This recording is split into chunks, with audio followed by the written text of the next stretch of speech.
We are back with round 3 and 4 of our Dynasty rookie mock draft. I decided to make it into 2 videos. Check out the first video, rounds 1 and 2, if you haven't already. Um, if you didn't and you're dead set on watching this one first, well, there is the results of round 1 and 2. This is a Dynasty rookie superflex tight end premium, 1 point tight end premium. So that means if you play in a PPR league, your tight ends are getting 2 points per reception. There are landing spots. I left the link in the description. And I also kind of talk about the landing spots as we move along. We're getting into rounds 3 and 4. This is actually the first time I've mocked a rookie mock draft with a 4th round. I've done a couple 3rd rounds, haven't done a 4th round. So I'm excited to get into it. A lot of it's just going to be guys that I kind of like. When we get to this area, guys, don't worry too much about reaching for guys. If you need to reach for someone because you really like them, even though they were drafted in the 4th round and there's a 3rd round receiver sitting there, do it. Go with who you believe in. It's a lot more fun when you hit on them. So again, landing spots are in the link in the description, so check that out. And I will kind of update as we go. I ended last round with Braylon Allen, who went to the Cowboys. I'm going to draft a guy who this was made before the Stephon Diggs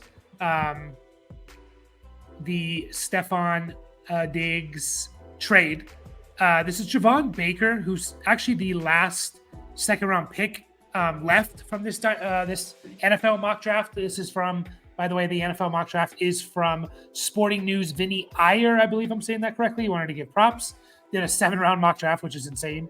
I think he did it like a day or two before Stephon Diggs got traded there. So I don't know if the Texans would be taking a receiver in the 2nd round. But still, a 2nd round receiver. I wanted to take him here just to talk about Javon Baker. He's a player that when I originally watched him, I was kind of like, okay, this guy seems like a solid receiver. I just don't see much developing into like a reliable fantasy option. And I still don't know if I feel that way. However, I see him mocked as a 2nd round pick a lot. So if he is a 2nd round pick, draft capital is still the most important thing in terms of determining fantasy relevant players. The better the draft capital you have, the more likely you are to be relevant. So if he gets 2nd round draft capital, he can't fall too far. Now, again, he goes to the Texans here. Probably wouldn't happen after the Diggs trade, but still a player that is getting mocked to the 2nd round a lot. So keep an eye on him. Okay, a couple guys. I'm going to take a couple players that I like. First up, Jalen Polk, who is the 3rd Washington receiver. 3rd Washington receiver that was drafted in this rookie draft. He's actually the 3rd to go in the mock draft. Jalen McMillan went over him. Jalen Polk, to me, has been mocked as a 2nd round pick more than a 3rd round pick. In this draft, he goes 3rd overall to the Bears. And I actually kind of really like that spot for him. I know it's a little crowded with DJ Moore and Stephon Diggs, Keenan Allen. But Keenan Allen, what is he, 31, 32 years old? I still think he's going to be really good in 2024, which is fine for Jalen Polk. I could see a path for him in 2025, as soon as 2025, or even earlier if someone gets hurt, as taking over as the wide receiver 2 for a Bears offense led by Caleb Williams. So a potential offense that could throw for a lot of yards. So I like that value here. Again, a 3rd round pick linked to Caleb Williams and a potentially really good offense. And there's a path. You're looking for paths here, right? We're looking for what's the path for this player that I'm drafting to be relevant within a year or sooner. And I see that for Jalen Polk. Next up, I'm going to take another receiver that I really like. That is Roman Wilson. Now, again, this is another player that I see often mocked as a 2nd round pick. In this one, he goes, again, as a 3rd round pick, 90th overall to the Cardinals. So Cardinals kind of revamping that offense. I think he pairs perfectly with Marvin Harrison Jr. And now you have a really nice offense with Marvin Harrison Jr., Trey McBride, Roman Wilson, Michael Wilson, Kyler Murray throwing the ball. You have a really nice, potentially good offense. And Roman Wilson could just be a little bit of a target hog, PPR type of player. He runs a 4.39, was pretty productive in terms of how much Michigan was passing the ball. So I'll take a shot on a guy that I think is a really, really nice route runner. And that's the number one thing I look for is route running. Next up, we're going to take another quarterback here. What is this? QB7? 1, 2, 3, 4, 5, 6. QB7. It is a superflex league. I am a fan of taking quarterbacks late in Dynasty rookie drafts because if they hit, the value is through the roof.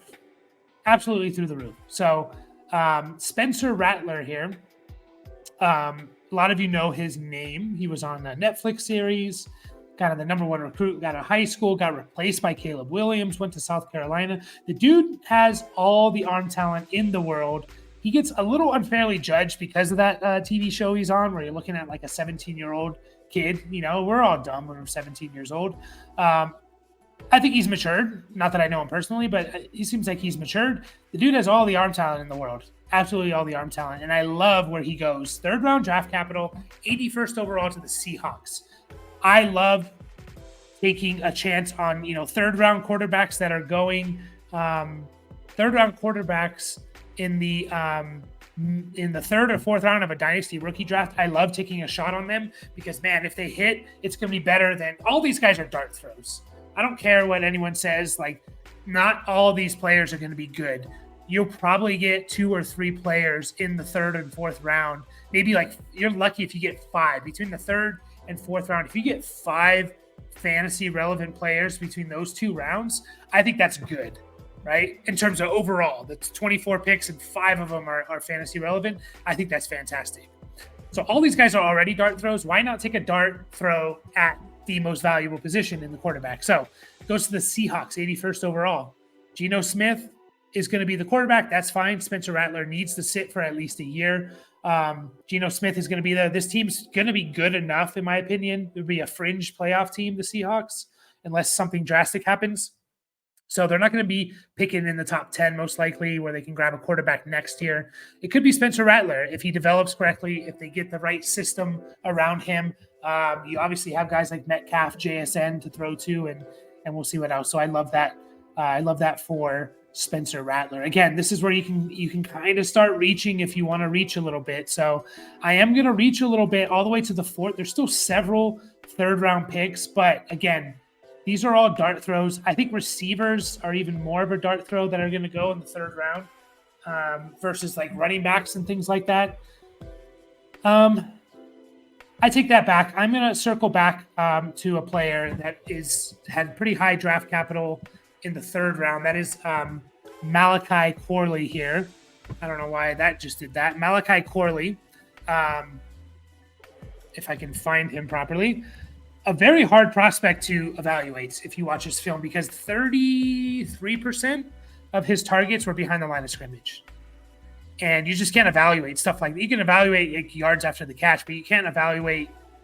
No one survives in the NFL getting 30 in terms of fantasy relevancy, getting 30% of their targets behind the line of scrimmage. It just doesn't work that way. That's not how teams run offenses. Like that's college stuff.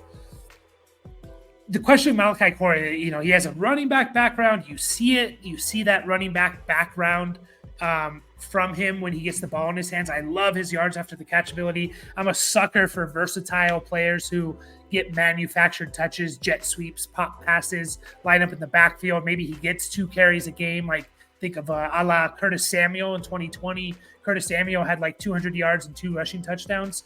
That is significant. It doesn't sound like a lot, but getting 2 rushes a game when you average 8 yards, if you average, again, a receiver getting 2 rushes a game, usually those are on things like jet sweeps and reverses, right? So you're averaging 8 to 10 yards per carry because it's a trick play kind of. So if you're talking about you get 35 carries, 34 carries in the season, and you average 8.5 yards per carry, we're talking about almost 300 extra yards. That turns a 700-yard receiver into 1,000 total yard receiver. There's obviously you don't get point for the reception, but it just adds to the value. So Malachi Corley is one of these guys. He goes 76th overall to the Broncos. I like that landing spot. Sean Payton slowly kind of building his offense. I think it pairs perfectly with Bo Nix in who they took in the first round. The Broncos did in this mock draft. I think it pairs perfectly. Bo Nix is very accurate. He's going to be kind of that. Sean Payton's going to be that dink and dunk type. I just love this fit for him and to get that kind of value here. The question is Malachi Corley Rondale Moore, or is he closer to Deebo Samuel? Not that he's going to be Deebo Samuel, but is he more closer to Deebo Samuel or Rondale Moore? Where is he at on that scale? If he's Rondale Moore, he's nothing. If he's closer to Deebo Samuel, then he's going to be a solid flex play. So I like Malachi Corley there at the 305. Now I will reach into the fourth round and take a running back that I love, and I kind of like where he went in this mock draft, and that's Jalen Wright. Jalen Wright out of Tennessee goes 101st overall, so fourth round, to the Panthers. So I love Jalen Wright. He's in that tier to me of could be the best running back in this draft class. And I know that's maybe a little crazy for people to hear that, but he is in that tier to me. He just is. So I just it's Marshawn Lloyd, guys like Marshawn Lloyd, Jalen Wright, obviously Trey Benson and Jonathan Brooks. Like these guys to me, the underlying stuff for them are just super, super intriguing. I love it. They didn't get a whole, in terms of Jalen Wright and Marshawn Lloyd, they didn't get a whole lot of usage at their respective schools. But you think about Jalen Wright, he runs in the 4.3s. He's going to Carolina. The opportunity for him to be the best running back is there. It's Chuba Hubbard and Miles Sanders. Miles Sanders got replaced by Chuba Hubbard. If Jalen Wright can beat out Chuba Hubbard, he's their number one running back. And we just saw what Rachaad White did under Dave Canales and the Tampa Bay offensive coordinator, now the Panthers head coach, what Rachaad White just did under a Canales offense.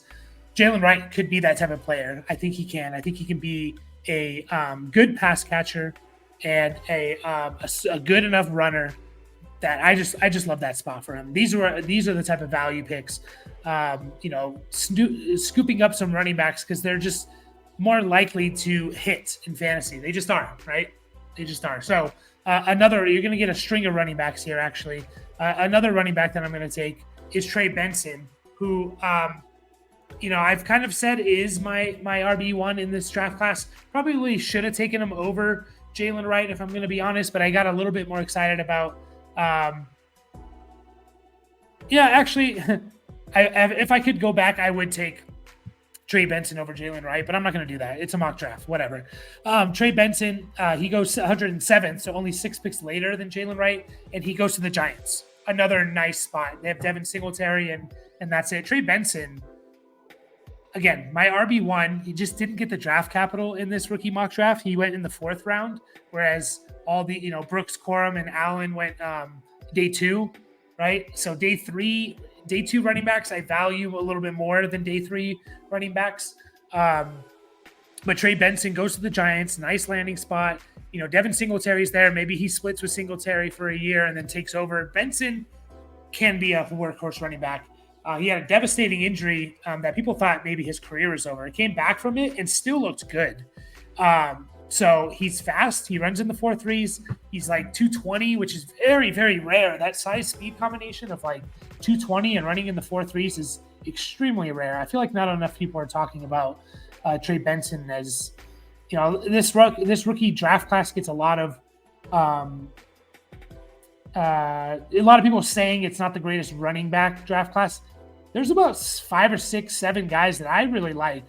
All these 5 that went that are intriguing to me in terms of where they go. Also, another guy here in Bucky Irving, who I, again, really, really like. And another guy, Marshawn Lloyd. This is just a run on running backs here because, again, we're talking about 3rd round. We're talking about dart throws. Who's more likely to produce for fantasy? A wide receiver 3 or 4 on a team or a running back 2? So running back 2s, the running back 1 gets hurt. The running back 2 comes in. He takes over and he produces, a la Zamir White, Ty Chandler last year, right? So the opportunity is going to be there for these guys. They're going to come in. Bucky Irving goes to the Chargers, 110th overall. So to me, he's right there. Him and Gus Edwards are going to be like the 1A, 1B in my opinion. Bucky Irving can catch the ball. He had like 50 catches at Oregon. I don't know how many he's going to catch his first year in the NFL, but it sucks that Gus Edwards is there. But also Gus Edwards is 29 years old. And he tore his ACL a couple of years ago as well. So Bucky Irving, I love the player. Never goes down with first. He's smaller, but he never goes down. This team's going to run the ball with first contact. This team's going to run the ball 30 plus times a game. So there's plenty of carries to go around, just like the team where Marshawn Lloyd went for the Raiders, 112th overall. Marshawn Lloyd is, to me, possibly like he's the biggest sleeper for running backs for me that could be the RB1 in this draft class. Again, there's no clear-cut RB1. I have it as like Trey Benson, Jonathan Brooks. Marshawn Lloyd's right there. Jalen Wright's right there. Marshawn Lloyd has very intriguing analytical stats. And maybe you don't like to hear it, but two things that are really, really important for running backs in terms of translating over in college is from college to the NFL. Can you break tackles? And are you explosive? Can you bust off big runs? If you can do one or both of those really well, that usually translates pretty well to the NFL and vice versa. If you can't do those well, it doesn't translate. Marshawn Lloyd had the highest elusive rating, breaking tackles, in this draft class, and the highest breakaway percentage at 56.7% of his yards came on runs of 15 yards or more. They just didn't use him a lot in college. It was the Caleb Williams show. I think he only had like 150 carries or something like that. So that is a little bit of a question mark. Can he take the full load? But he has the size. He's, he's 220. He runs a 4.46.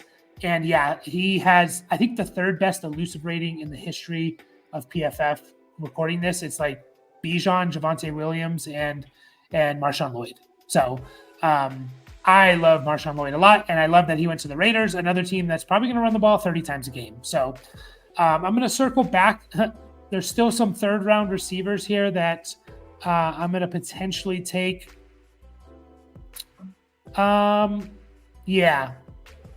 Just kind of deciding what order I'm going to take them.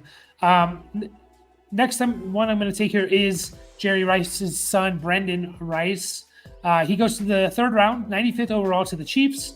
When I watch him, I just think solid overall player. Doesn't have this amazing speed, doesn't have this amazing explosiveness, doesn't necessarily have this amazing contested catch stuff. To me, he's solid at everything. And I really do value that, being just an all-around receiver. But honestly, probably his best trait is his route running abilities, which to me is the most important thing, is to be able to run routes, right? He runs a 4.5. His 10-yard split's fine. He's not like jumping out of the gym, as they say, but he has a low drop rate, less than 5% drop rate. His route running is really, really solid. And he was, kind of used as a down the field guy a little bit, but I think he could just develop into a really nice wide receiver 2/3. Wide receiver 2 to me is kind of his ceiling. Wide receiver 2 for a team. He goes to the Chiefs. We'll see how they use him, right? That's a pretty good spot. You obviously get to play with Patrick Mahomes. So, he fits in kind of perfectly with Rashee Rice. Marquise Brown's there, but he's on a 1-year contract. So next up, I'll take Devontae Walker here. He, in this draft, goes 92nd overall to the Buccaneers. Again, we'll see. Mike Evans got a contract. Chris Godwin. Both those guys are getting a little bit old. Trey Palmer's there. So there's room for Tez Walker. Probably not in 2024, but in 2025, there's a path for him to maybe be the wide receiver 2 here. He's an interesting one for sure. Like, he was catching passes from Drake May, obviously. Some people really, really like him. His combine numbers are insane. Ran a 4.36. His vertical was one of the best. His broad jump was one of the best. Drop rate is a little concerning. He has almost 11% drop rate, which you got to clean up.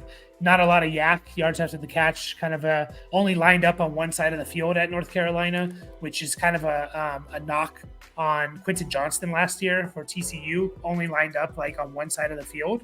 And that's a big deal. Like if you have to run routes mirrored, right? You have to move all over. You want to see a player move all over the field. That's truly elite players move all over the field in terms of fantasy production. So Devontae Walker, I'll take a shot. I see a path for him being potentially fantasy relevant. Moving along here.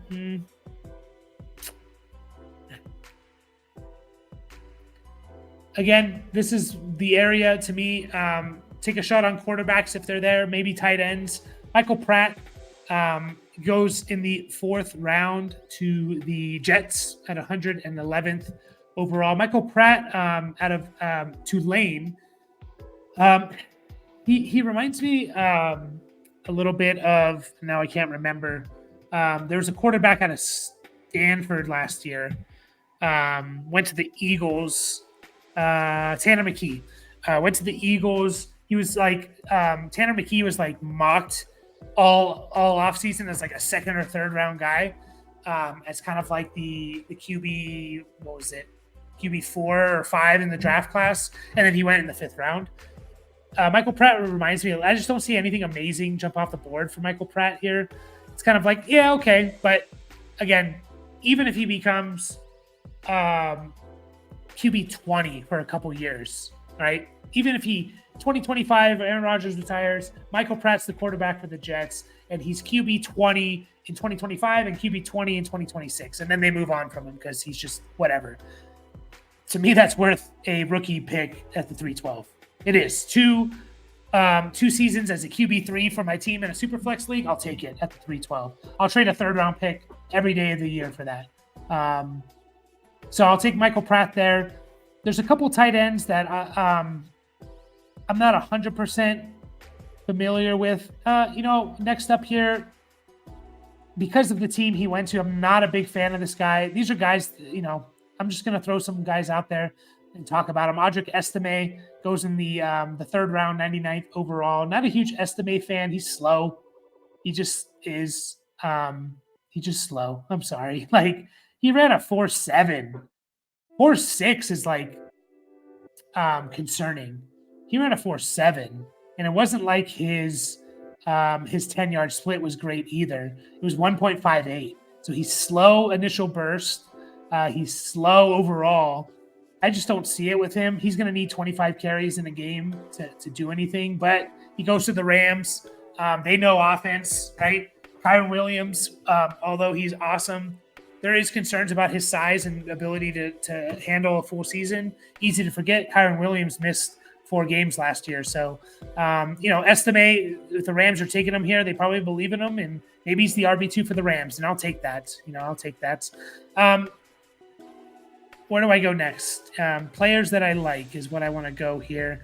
I'm just kind of looking down the list. I want to fill back in. There is a tight end that I need to go back and look personally. That's Theo Johnson. Theo Johnson out of Penn State. I don't know why I missed that. Theo Johnson. I see him. I need to go back and watch. I see him mocked a lot in like the 3rd or 4th round, which is fine draft capital for a tight end. Again, this is a tight end premium league, 1 point per tight end, 1 point extra per reception. So 2 points per reception for tight ends if you play in a PPR league. He goes to the Patriots in this mock draft. There's a path for him. I know they re-signed Hunter Henry. What did they give Hunter Henry? Let's see, a 3-year deal. But, this is a team that maybe they run 2 tight ends, or, maybe Theo Johnson's just better than Hunter Henry. It's not like Hunter Henry got a bunch of money necessarily. So I'll take a shot on, again, if you can find a starting tight end in the 4th round in a tight end premium league in the 4th round of a dynasty rookie draft, that's good. That's good value, right?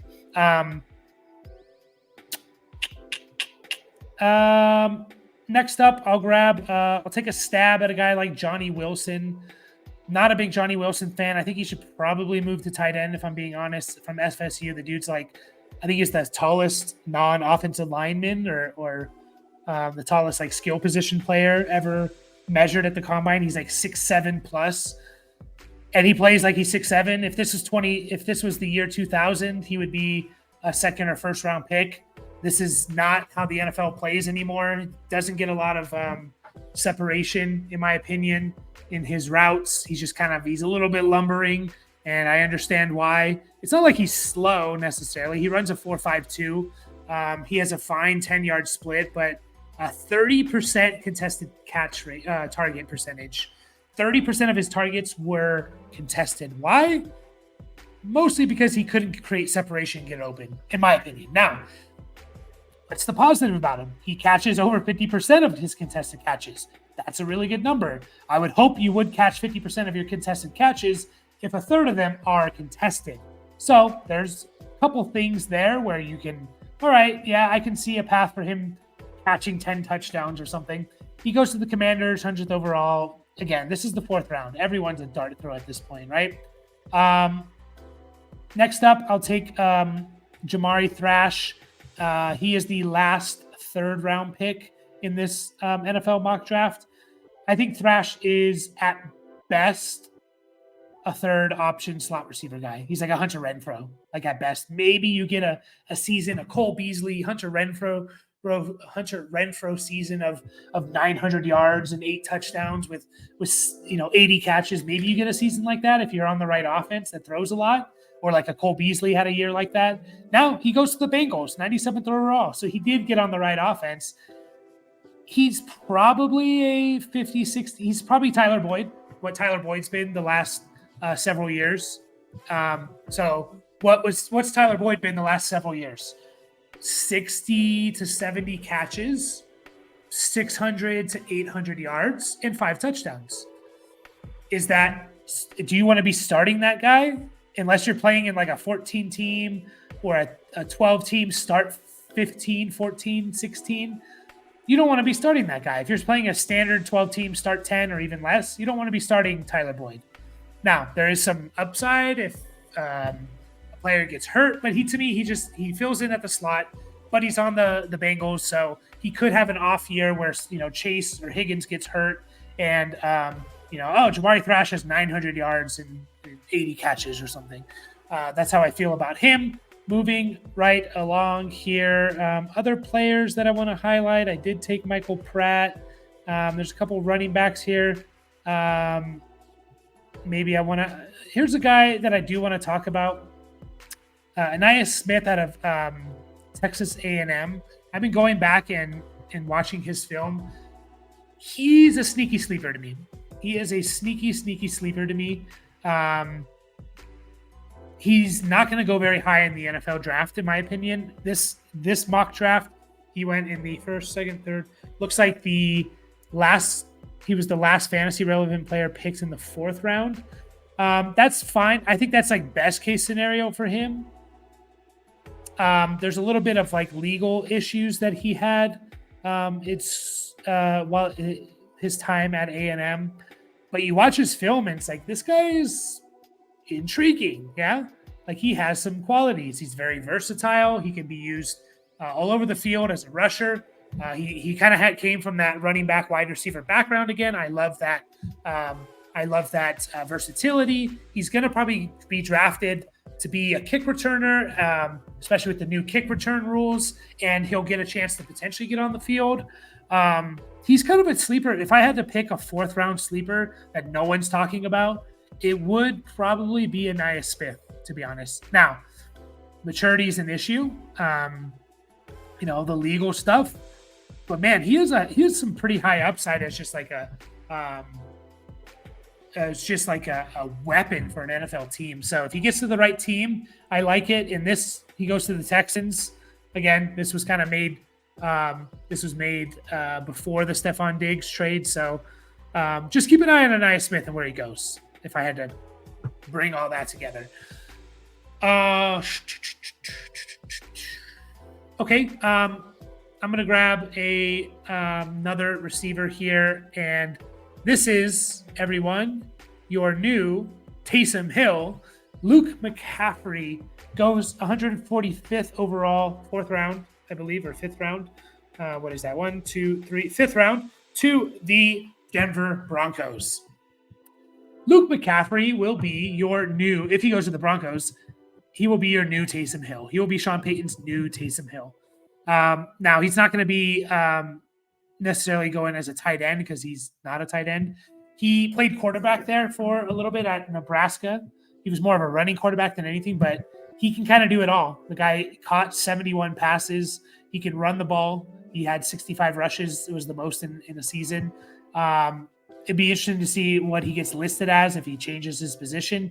If as a receiver, I don't know how much value he's going to be. As a running back or tight end, he could have a lot of value. I don't think he'll transition to a tight end, but if he does to like a running back, he could be like he could be Taysom Hill. So I'll take a chance on it. Maybe he's more. Next up, we have another Bronco player. You know what? I'm going to kind of try and see what I've been doing with this team.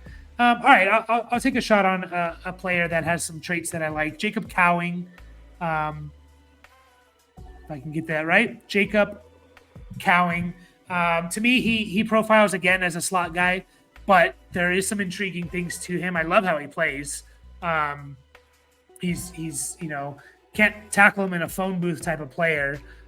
He is small, so that's something to keep an eye on. Well, not keep an eye on, but to keep in mind is what I should say. His size. So I think he's probably limited to a slot role. Sorry, my brain trailed off there. But probably limited to a slot role. But man, he was super productive in college. Here's his percentage of a team's passing offense: 29%, 42%, 39%. 27%, 29. His worst season, he was 27% of the team's offense. He broke out at 18 years old. He runs a 4.38. Nothing else is really super impressive about him. 4.38 is obviously impressive. Doesn't have his yards after the catch is fine. He was used down the field. He was used as a possession player. He has a 15% contested target percentage. So a lot of intriguing things about him. I do think he's limited to the slot in this mock draft. He goes 142nd overall. The Panthers. So there's room there to make a move. Another player that is kind of a gadgety type of player, but has some things that are intriguing about him is Malik Washington. Here he goes to the Falcons in the 5th round. Again, I keep saying it. All these guys are dart throws. But Malik Washington has some traits that I like. I like that he was almost 50% of Virginia's offense last year. You watch his film, and it's really good and fun to watch. He has good speed. He's pretty explosive. I think he has the highest vertical in this draft class, which is insane. Insane, especially because he's 5'8" or 5'9", 194. But to me, he can be just a versatile player. I love yards per route run. His contested catch percentage was almost 65%. So a lot of things I like about Malik Washington. These last, Anaya Smith, Jacob Cowing, and Malik Washington, keep an eye on these guys and where they go. They all have traits that I can see them developing into something more. Is it likely? No. Is it possible? Definitely possible. Definitely possible over a lot of other guys here. Rounding out this draft, there's a couple of tight ends here that maybe I'll take. Cade Stover out of Ohio State, kind of considered like the tight end 3-ish in this draft class. He goes as a tight end 4 here. He goes 117th overall to the Colts. Again, this is a tight end premium league. If Cade Stover can just be a 50-catch, 600-yard receiver, and we'll see about tight ends, I'm super happy with that. At the 409 in a tight end premium league.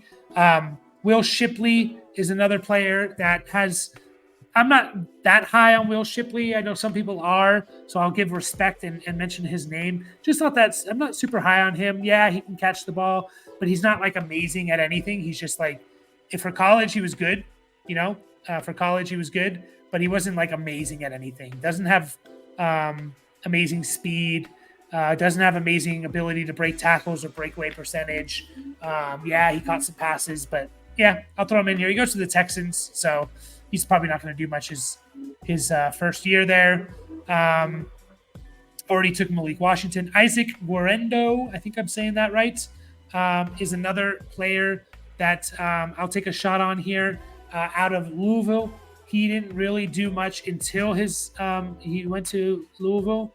And but man, he was a guy that wasn't really on my radar until he went to the combine. So he was kind of stuck behind. Mostly, he was at Wisconsin. I think he was stuck behind Jonathan Taylor and then Braylon Allen. So he didn't really do much. He transferred to Louisville this last year. Ran over 6 yards a carry, caught 22 passes, had 11 rushing touchdowns. But his combine stuff was awesome. Awesome. Let me read it to you. He ran, so just for reference here, he is 6 foot 220. He ran a 4.33, which is insane for a 6 foot 220. Ran a 4.33, 129 broad jump. He had good, not great. He had good elusive rating, good breakaway percentage, decent yards per route run number, and a good PFF grade. So I'll take a shot on just an athletic player who just maybe never got a chance in college, and hopefully in the NFL he will. And to round this draft out, what am I going to do? I'm going to take another Rams running back who I think kind of fits the Rams a little bit different. I always say the last name incorrectly. Dylan Lobby, New Hampshire. The dude was like completely New Hampshire's offense. Like he was New Hampshire's offense. It was insane. He caught like 70 balls and ran the ball like 200 times. So he's super versatile. He's kind of like a better Will Shipley, but people talk about Will Shipley just because Will Shipley went to Clemson. He's like 5'9", 5'10", 206. He's going to line up as a receiver. He's going to line up in the backfield. He could just be a weapon for a team. He ran a 4.54, but ran a 1.52 10-yard split. His burst is insane. His long speed, not great. Just for reference, again, that 1.52, even though he ran a 4.54, the 1.52 and the 10-yard split is the same as Trey Benson, who ran a 4.39. So initial burst for both of them, really, really good. So one of the better yards per route run in this draft class. I'll take a chance on him. So there you have it, guys. Whew, a 4-round rookie mock draft. Let me know what you think. You agree? Disagree? I like talking fantasy football, so let me know as long as we can do it cordially. As always, like and subscribe. We'll continue to put these out for the next month, 2 months or so. And we'll catch you guys all in the next